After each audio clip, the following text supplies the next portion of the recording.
नमस्कार। प्रारंभ पर आप सभी का स्वागत। मैं अमीश।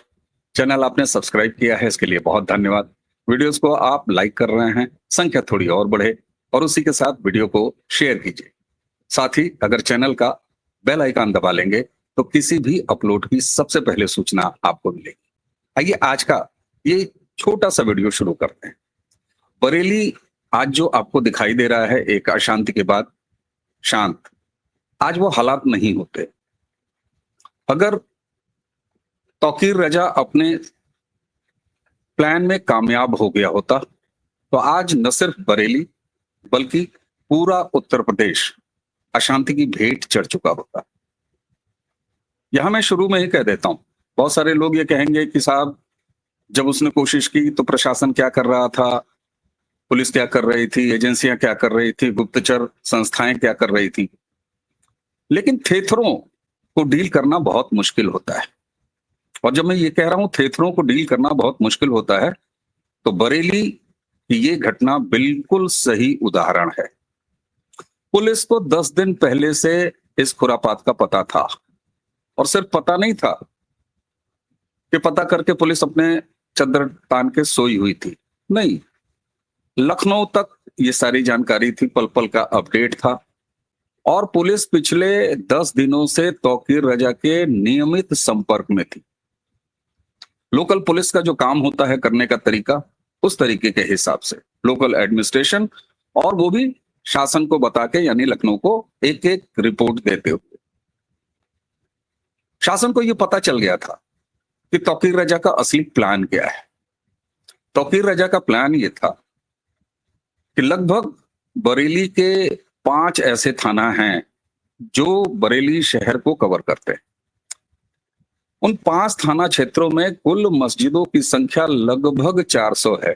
390 कही जाती है, ये औपचारिक संख्या है, लेकिन आप जानते हैं किस तरीके से इस तरह के स्ट्रक्चर नए पढ़ते हैं। 400 मस्जिदें। तौकीर रजा और उसका जो सहयोगी नदीम, जो कि अरेस्ट हो चुका है तौकीर के साथ ही, इनका प्लान ये था कि अगर पर मस्जिद, यानी एक मस्जिद से केवल 100 लोग जुमे के नमाज और उस आई लव यू मोहम्मद वाला जो कैंपेन है उसमें नमाज के बाद अगर निकल लें, और बरेली के चिन्हित 3 मैदान जो कि अमूमन ऐसे कामों के लिए इस्तेमाल होते हैं, वहां अगर पहुंच लें और वहां से पहुंचने के बाद किसी एक जगह पहुंचने की कोशिश करें, तो बरेली की सड़कों पर 40,000 की भीड़ बड़े आराम से जुटाई जा सकती है। और 40,000 भीड़, वो भी इस माइंडसेट की भीड़, तौकीर रजा के बुलावे पर आई हुई भीड़। आप सोच सकते हैं उसके बाद बरेली में क्या होता। पुलिस ने तौकीर रजा को बहुत कायदे से ट्रीट किया, और जैसा कि ये हम सबको पता है इनका मोडस ऑपरेंडी। जब इनके सामने कायदे से बात की जाती है, आप कायदा समझ रहे हैं, जब कायदे से बात की जाती है तो ये उकड़ू होके बैठ जाते हैं। ठीक यही तौकीर रजा ने किया। उसने कहा कि ठीक है साहब, हम मान जाते हैं, कॉल तो कर दिया है, व्हाट्सएप ग्रुप बना दिया है, लेकिन हम ये कॉल वापस ले लेंगे। और तौकीर रजा ने किया भी यही, उससे लिखवाया प्रशासन ने, उसने लिखा, और उस कागज पर तौकीर रजा का जो परम सहयोगी है, इसका जो बिल्कुल गिरोहबाज है नदीम, इसने दस्तखत किया और कहा कि साहब ठीक है, हम ये कॉल वापस लेते हैं। लेकिन उसने अपने व्हाट्सएप ग्रुप और तमाम जगहों पर यह बात नहीं बताई, और सिर्फ बरेली से नहीं बल्कि बरेली के बाहर से तंजीमों के ऐलान से अंदर अंदर गुपचुप गुपचुप धीरे धीरे 150 ऐसे ट्रेनों से बरेली पहुंचते रहे लोग, और उन मस्जिदों के आसपास, या मस्जिदों में आप कहिए, उनकी रिहाइश होती रही। पिछले करीब 2-3 दिन से प्रशासन इस बात को नाप रहा था, जान रहा था। उस दिन नमाज हुई और तौकीर रजा का सहयोगी नदीम इसने लिख के दे दिया, लेकिन अपने यहां कम्युनिकेट नहीं किया जिसको इसने कॉल किया था। जब वो लेटर प्रशासन ने पब्लिक कर दिया तो फिर इनके लोगों ने इससे पूछा, और नमाज से ठीक पहले 50 व्हाट्सएप कॉल नदीम ने किया अलग अलग लोगों को, और ये सारे ऐसे लोग थे जो मल्टीप्लाई कर सकते थे कम्युनिकेशन। ऐसा नहीं था कि सिर्फ 50 ऐसे लोग जो 50 की ही संख्या रखते हैं, नहीं, वो अगले 30-40 हजार लोगों को कम्युनिकेट कर सकते थे। उनको 50 कॉल की और कहा कि कोई वो लेटर फर्जी है, वो लेटर हमको दबाव में लिखवा लिया है और ये काल वाल वापस नहीं है और ये भीड़ इकट्ठी होनी है, पहुंचो और पूरे इंतजाम के साथ पहुंचो। ये इंटरसेप्ट किया है पुलिस ने और उसके बाद वो सिलसिला शुरू हुआ। लेकिन प्रशासन ये जानता था कि ये रंग बदलेगा और रंग बदलते ही प्रशासन ने बहुत कायदे से उठते ही फन को कुचल दिया। अब सवाल ये होता है कि योगी आदित्यनाथ का उत्तर प्रदेश, 25 करोड़ आबादी वाला उत्तर प्रदेश, आखिर इसको अशांत करने की हिम्मत क्यों हुई और यहां से क्यों ये प्रयास शुरू हुआ? दर्शकों, मैं आपको एक चीज दिखाना चाहता हूं। ये राहुल गांधी का ट्वीट, ये राहुल गांधी का उस दिन का ट्वीट है जिस दिन उन्होंने दोबारा फर्जी तरीके से वोट चोरी का कॉन्सेप्ट बघारा था और उसी शाम इस व्यक्ति ने ये ट्वीट किया था। इस ट्वीट में उसने लिखा कि देश के स्टूडेंट यानी छात्र, देश के युवा और लास्ट में लिखा देश की जेन जेट। मैंने इसको दूसरे तरीके से डिकोड किया। हमने अपने यहाँ कई वीडियो किए और हमने ये बताया कि जब राहुल ने युवा लिख दिया, यंग लिख दिया, स्टूडेंट लिख दिया, छात्र लिख दिया, तो फिर ये जेन जेड अलग से क्यों पेबस्त किया, क्यों लिखा? दरअसल ये वो महायोजना है जिसको अलग अलग फ्लेवर में परोसने की तैयारी की गई और उसका टूल किट का एक महत्वपूर्ण या यूपी इंचार्ज या लोकल गिरोहबाज कारिंदा आप तौकीर रजा को कह सकते हैं। ये मास्टर प्लान राहुल गांधी के उकसावे पर पूरे देश में बनाने और फैलाने की योजना। लद्दाख में सोनम वांगचुक अलग नहीं है। ये राहुल गांधी का ट्वीट और सिर्फ इतना ही नहीं, ये मैं आपको टेक्स्ट दिखा रहा हूं, लेकिन राहुल गांधी के उस ट्वीट के साथ राहुल ने अपनी फोटो कौन सी लगाई थी, जरा इस फोटो को ध्यान से देखिए। ऊंचा पाजामा, कुछ याद आया आपको? ये जो इनका लोअर दिखाई दे रहा है, ये एड़ी से ऊपर है, ये संकेत है। यानी इनके जनजेट का क्या मतलब है, ये तौकीर रजा और बरेली की इस घटना ने बता दिया है। क्यों?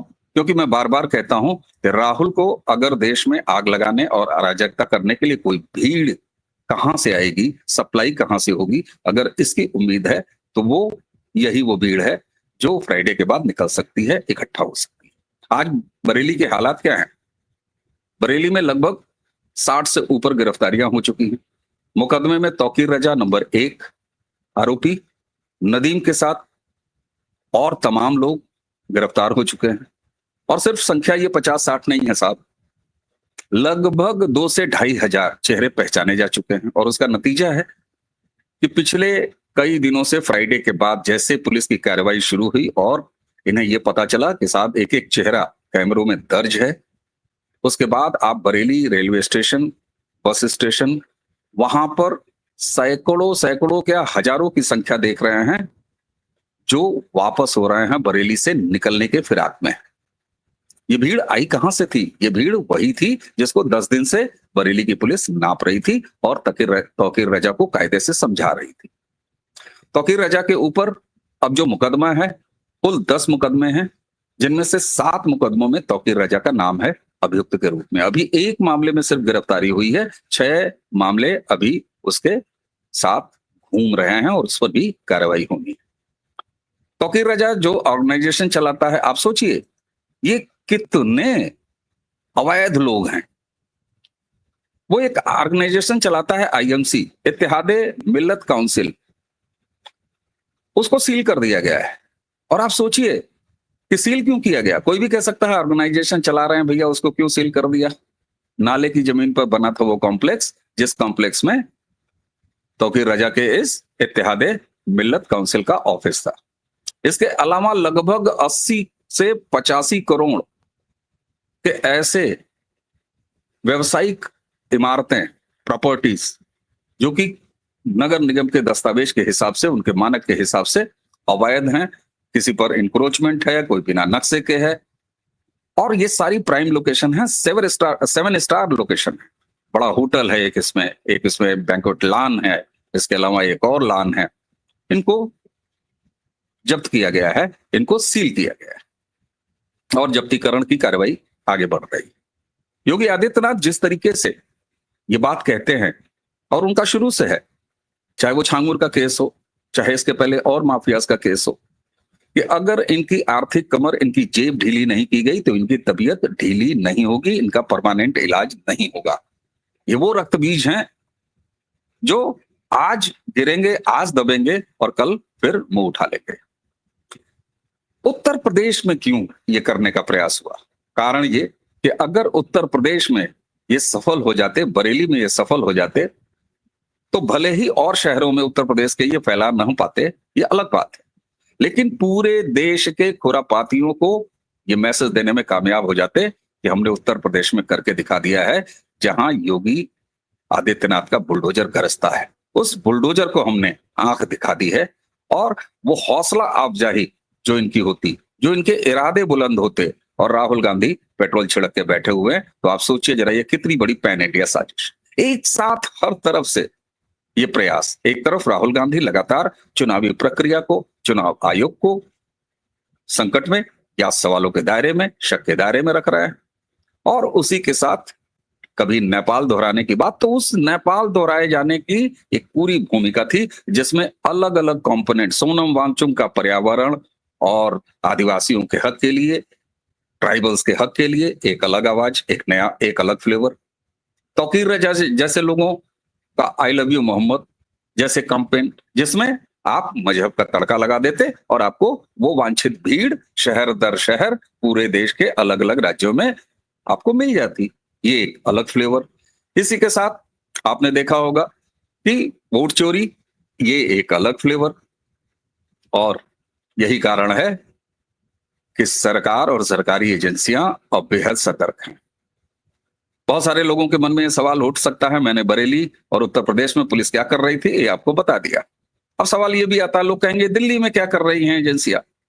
साहब, सोनम वांगचुक गिरफ्तार हुआ और राहुल गांधी देश छोड़ के फरार हो गए दक्षिण अमेरिकी 4 देशों के दौरे पर। यह अलग बात है कि उसमें कोलंबिया शामिल है, ब्राजील है, पेरू है और चिली है। कांग्रेस का एक भी स्टेटमेंट आपने देखा? राहुल गांधी का एक भी चिल्लाना आपने देखा?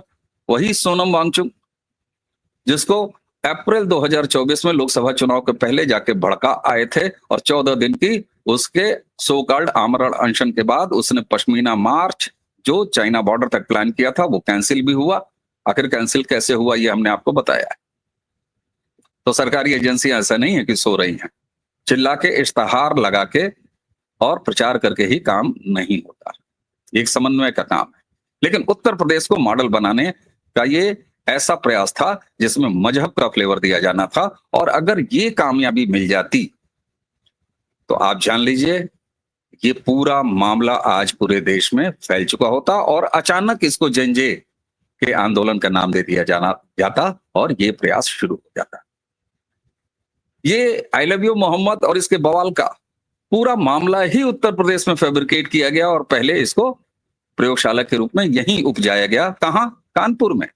कानपुर के रावतपुर इलाके में सबसे पहली बार ये मामला हुआ, और वहां से इसको बरेली शिफ्ट किया गया। बरेली के अलावा इसको आप देखिए उत्तराखंड के काशीपुर शिफ्ट किया गया। लेकिन यहीं पर एजेंसियां और समन्वय का काम होता है, चाहे वो केंद्रीय हो चाहे वो राज्य की हो। उत्तराखंड में भी इसे कंट्रोल किया गया, उत्तर प्रदेश में भी इसे कंट्रोल किया गया। तो शुरुआत उत्तराखंड और उत्तर प्रदेश से करने की थी, ताकि भारतीय जनता पार्टी के शासन वाले और मजबूत मुख्यमंत्री योगी आदित्यनाथ के उत्तर प्रदेश से यह काम शुरू करके पूरे भारत को यह संदेश दे देना था गिरोहबाजों को कि साहब हम ये कर सकते हैं, और हमने ये कर दिया है। मैं अगर ये कुतर्क कर रहा हूं तो मेरा कुछ सवाल है, वेस्ट बंगाल से क्यों नहीं शुरू हुआ, जहां सबसे उर्वरक जमीन है? वेस्ट बंगाल से तो नहीं शुरू हुआ साहब, झारखंड से तो नहीं शुरू हुआ साहब, साउथ में कहीं सुना आपने? नहीं सुना साहब। जम्मू कश्मीर में अगर खुरापात शुरू हो गई होती। अब आप समझ रहे हैं ये मॉडल क्या है? ये वही पेट्रोल का एक अलग फ्लेवर का हरे रंग का डब्बा है जिसमें राहुल गांधी का दिया हुआ पेट्रोल भरा हुआ है। इसलिए मैं साधुवाद दूंगा उत्तर प्रदेश सरकार को, उत्तर प्रदेश पुलिस को, बरेली लोकल प्रशासन को, और जिस तरीके से हजारों की तादाद में अब पलायन हो रहा है उन खुरापातियों का बरेली से, एक एक की फोटो चिन्हित है। इसलिए ऐसे में हमारी एक नागरिक के रूप में जिम्मेदारी क्या बनती है, ये एक आवश्यक तत्व है जिसके बारे में मैं लगातार कहता हूं। अपने आसपास नजर डालिए, नजर बनाए रखिए, जो कुछ भी हो रहा है उसको नोटिस करिए। नोटिस करके अगर जरूरत समझे और आपको उचित लगे कि अब इसे प्रशासन को बताना आवश्यक है, तो आप बता सकते हैं। ऐसे बहुत सारे रास्ते हैं जिसमें आपको बहुत ज्यादा लोड लेने की आवश्यकता नहीं है, दौड़ भाग करने की आवश्यकता नहीं है। कम्युनिकेशन की जगह है और सुनी जाती हैं चीजें, आप कर सकते हैं। इसे करने की आवश्यकता है। उसी के साथ अफवाहबाजी कहीं भी हो रही है, उसको आगे बढ़ाने से बचने का काम भी हमें करना है। हिंदू त्योहारों का मौसम, नवरात्रि चल रहे हैं, हमारा दशहरा, हमारी दीपावली, और योगी आदित्यनाथ लगातार ये कह रहे हैं, कल भी उन्होंने कहा श्रावस्ती से कि हिंदू त्योहारों में तुम्हें बवाल नहीं करने दिया जाएगा। और जो उत्तर प्रदेश 2017 से एक अलग रास्ते पर चल पड़ा है, उसमें दंगा नहीं होता साहब, कर्फ्यू नहीं लगता साहब, लेकिन उत्तर प्रदेश में योगी राज है और यहां कायदे से हर एक खुरापात का इलाज है। तो आप सोचिए बरेली से हम कैसे बचे हैं। ईश्वर करे, मां जगदम्बा करें, हम इसी तरह बचें। और ऐसा नहीं है कि केवल ईश्वर आशीर्वाद से, हमारे वोटों से, हमारे जो वोट हैं उन वोट के जरिए जो हम सरकार बना के रख रहे हैं, चाहे केंद्र में और चाहे अलग अलग राज्यों में, इसकी बदौलत है। तो इसलिए ये भरोसा रखिए कि हम कर रहे हैं एक नागरिक के तौर पर, एक मतदाता के तौर पर। अगर आपको ये वीडियो पसंद आया हो तो इसे आगे जरूर बढ़ाइएगा। चैनल आपने सब्सक्राइब किया है, थोड़ी सी संख्या और बढ़ाइए, लोगों से कहिए इसे सब्सक्राइब करें, ग्रुप्स में ये वीडियो को शेयर जरूर कीजिए। बेल आइकन अगर दबाएंगे तो सबसे पहले सूचना आपको मिलेगी। इसी के साथ मुझे यानी अवनीश को आज्ञा दीजिए। नमस्कार, प्रणाम, जय जय श्री राम।